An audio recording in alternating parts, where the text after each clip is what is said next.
തിരുമൂലദേവന്റെ തിരുമന്ത്രം 5-ാം തന്ത്രത്തിലെ മാർഗശൈവത്തിലെ അവസാനത്തെ പാടലുകളിലേക്ക് നാം പ്രവേശിക്കുകയാണ്. നോക്കൂ, വേദാന്തം കണ്ടുവെന്നോർ ബ്രഹ്മവിത്തായി തീരും, നാദാന്തം കണ്ടോർ നിരാധാരനാം യോഗിയാകും, വേദാന്തത്തിനെ വിട്ട് സിദ്ധാന്തത്തിനെ കണ്ടോർ സത്യമാം ശൈവമാർഗത്തിങ്കൽ ചരിപ്പോരാകും.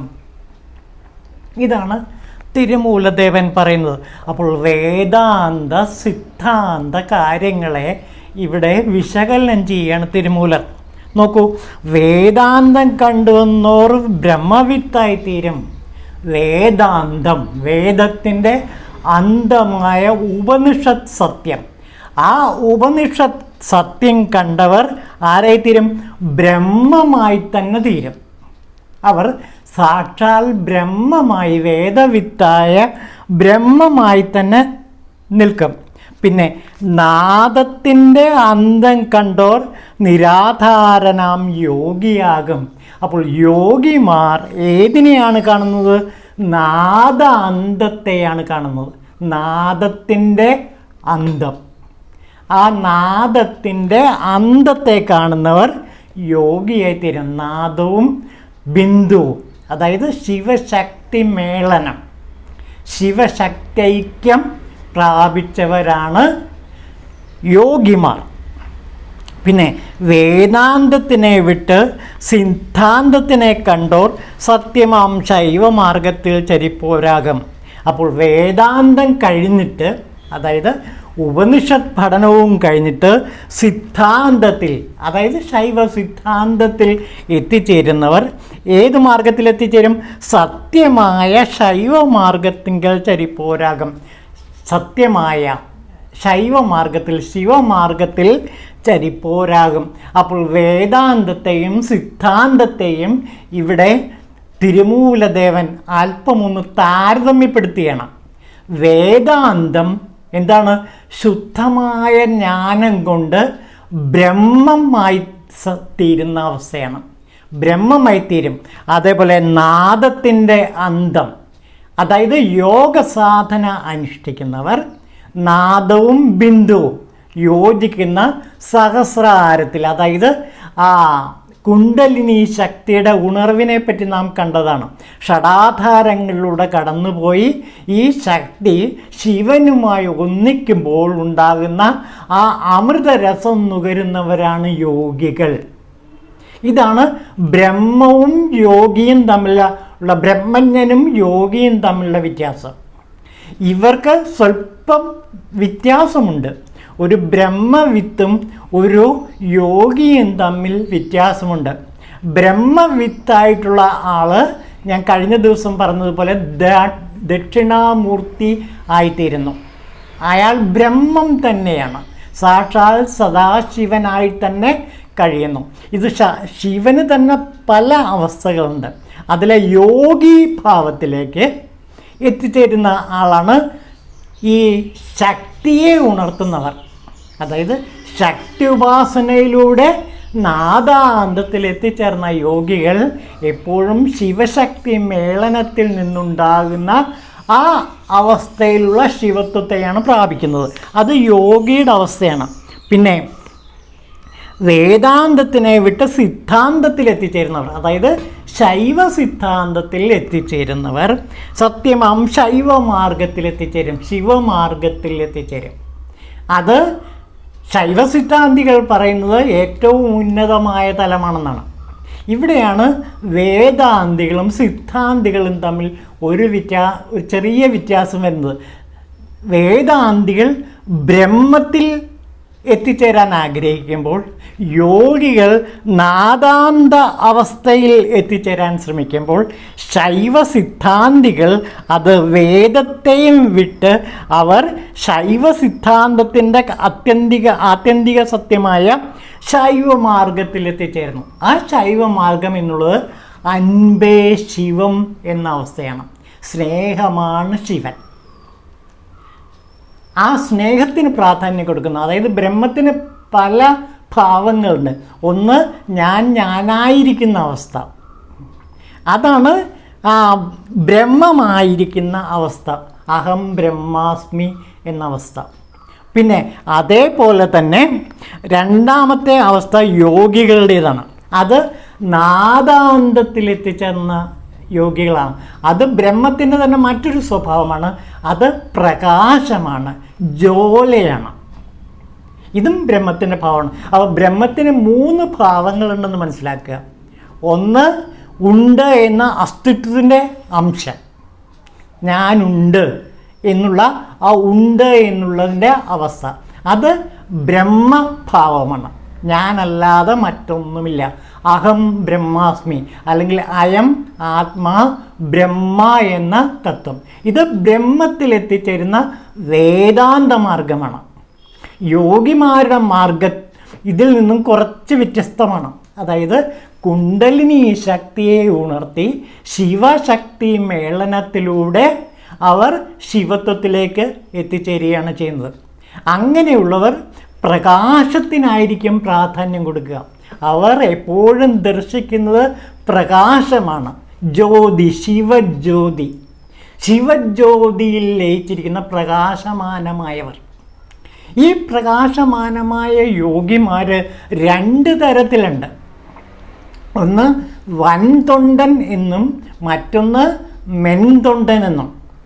അതിലെ ഈ തൊണ്ട വിഭാഗങ്ങൾ എന്ന് വെച്ചാൽ സന്യാസി യോഗി വിഭാഗങ്ങൾ 2 കൂട്ടരും തമിഴകത്തുണ്ടായിരുന്നു. ഒരു കൂട്ടർ സാമൂഹിക സേവനത്തിൽ പങ്കെടുക്കുന്നവരാണ്. അതായത് ലോകസേവയാണ് ശിവസേവ എന്ന് വിശ്വസിക്കുന്നവരാണ്. അന്നദാനം തുടങ്ങിയ കർത്തവ്യങ്ങൾ, അതുപോലെ മനുഷ്യൻ്റെ ദുഃഖവും വേദനയും കണ്ണീരും ഒപ്പാൻ വേണ്ടി ജീവൻ തന്നെ ഒഴിഞ്ഞുവച്ച ശിവയോഗികൾ.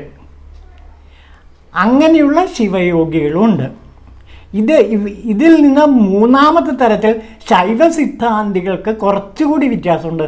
അവർ ശൈവ സിദ്ധാന്ത മാർഗത്തിലൂടെ എത്തിച്ചേരുന്നത് സ്നേഹമാണ് ഈശ്വരൻ, അൻപേ ശിവം എന്ന അവസ്ഥയിൽ. അവർ എല്ലാത്തിനെയും സ്നേഹിക്കുന്നു. സ്നേഹം തന്നെയാണ് പ്രിയം. അതിന് വേദാന്തത്തിൽ പറയുന്ന വാക്ക് പ്രിയം എന്നാണ്. പ്രിയമായിട്ടിരിക്കുന്നവർ, സ്നേഹത്തിൽ ജീവിക്കുന്നവർ, സ്നേഹം തന്നെയാണ് ശിവനെന്ന് വിശ്വസിക്കുന്നവർ. ഇതിൽ ഒരു സാധകൻ്റെ മാനസിക നില അനുസരിച്ചിട്ട് ഇതിലേത് വേണമെങ്കിൽ സ്വീകരിക്കാം. എല്ലാ മനുഷ്യരും ഒരുപോലെയല്ല. അവരുടെ മാനസിക ഘടനയ്ക്ക്, അവരുടെ ജന്മകർമ്മ ബന്ധങ്ങളുടെയൊക്കെ പ്രത്യേകത അനുസരിച്ചിട്ട് പല പല മാർഗങ്ങൾ സ്വീകരിക്കാം. പക്ഷേ എല്ലാം എന്താണ്? ശിവമാർഗം തന്നെയാണ്. ബ്രഹ്മശിവൻ, യോഗശിവൻ, അതേപോലെ തന്നെ സ്നേഹശിവൻ. ഇതിൽ സാധാരണ കവികളും കലാകാരന്മാരും അല്ലെങ്കിൽ ആർദ്രമായ മനസ്സുള്ളവർ, കവിഹൃദയമുള്ളവർ പലപ്പോഴും ഈ സിദ്ധാന്ത മാർഗത്തിലൂടെ, സ്നേഹമാർഗത്തിലൂടെ അൻപേ ശിവം എന്ന അവസ്ഥയിൽ എത്തിച്ചേർന്നു. തമിഴകത്തെ സിദ്ധന്മാരിൽ 18 സിദ്ധന്മാരിൽ പലരും ഈ അൻപേ ശിവം എന്ന മാർഗം സ്വീകരിച്ചവരാണ്. അതിലേറ്റവും പ്രധാനപ്പെട്ട ഒരു കവിയായ യോഗി എന്ന് പറയാം. അദ്ദേഹം മാണിക്യവാചകരാണ്. മാണിക്യവാചകരുടെ തിരുവാചകം പഠനത്തിന് വിധേയമാക്കുമ്പോൾ ഈ അൻപേ സ്നേഹത്തിൻ്റെ മഹത്വം നാം കണ്ടറിയുന്നു. അവിടെയാണ് ചിദംബര രഹസ്യം, ചിദംബര ചക്രം എന്ന് പറയുന്ന ഒരു ഭാഗം മൂലസ്ഥാനത്ത് ചിദംബരം ക്ഷേത്രത്തിൽ സ്ഥാപിച്ചിട്ടുണ്ട്.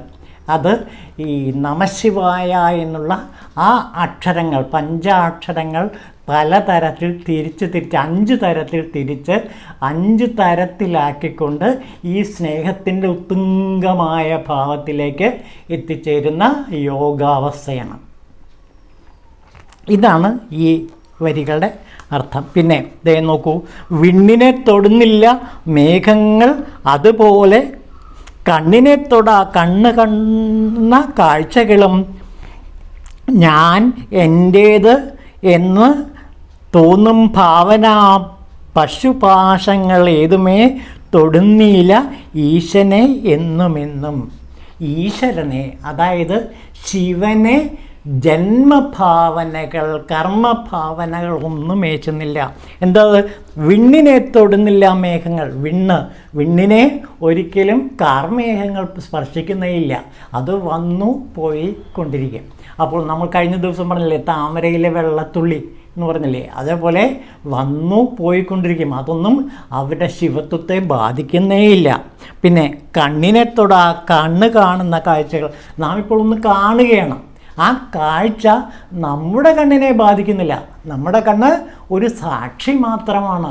എല്ലാത്തിൻ്റെയും ഒരു സ്ക്രീൻ, ആ കാഴ്ച കാണിച്ചു കൊടുക്കുന്ന ഒരു സ്ക്രീൻ മാത്രമാണ് നമ്മുടെ കണ്ണ്.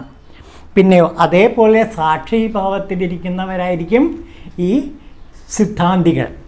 പിന്നെയോ ഞാൻ എൻ്റേത് എന്ന ഭാവന, പശുപാശങ്ങൾ ഏതുമേ തോന്നിയിടുന്നില്ല.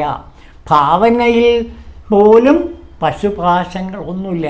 അതായത് ജീവൻ്റെ ബന്ധനങ്ങളൊന്നും പാശങ്ങളൊന്നും അവരെ ബന്ധിക്കുന്നേയില്ല. അവർ പതിയായി തന്നെ ഇരിക്കുന്നു.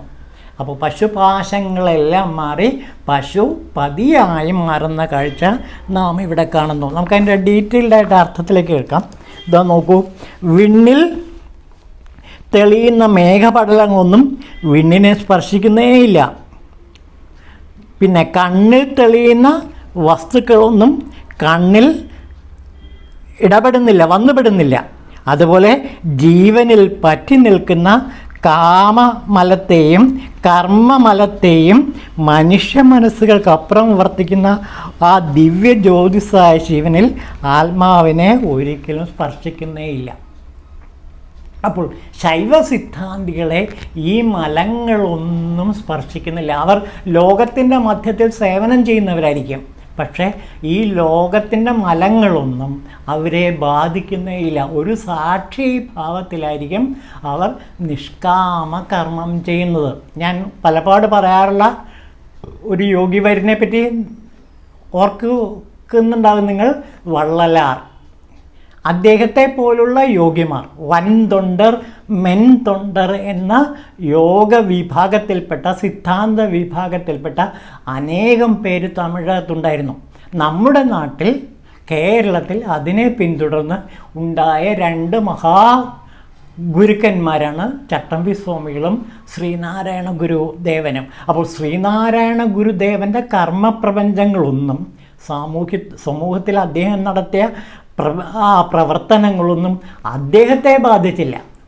നാരായണ ഗുരു എന്ന ശിവനെ അതൊരിക്കലും ബാധിച്ചിട്ടേയില്ല എന്ന് നമുക്ക് മനസ്സിലാക്കാൻ കഴിയും. ഇതിങ്ങനെയുള്ള ഒരുപാട് കവിതകൾ നമുക്ക് ആത്മോപദേശ ശതകത്തിൽ കാണാൻ കഴിയും കേട്ടോ.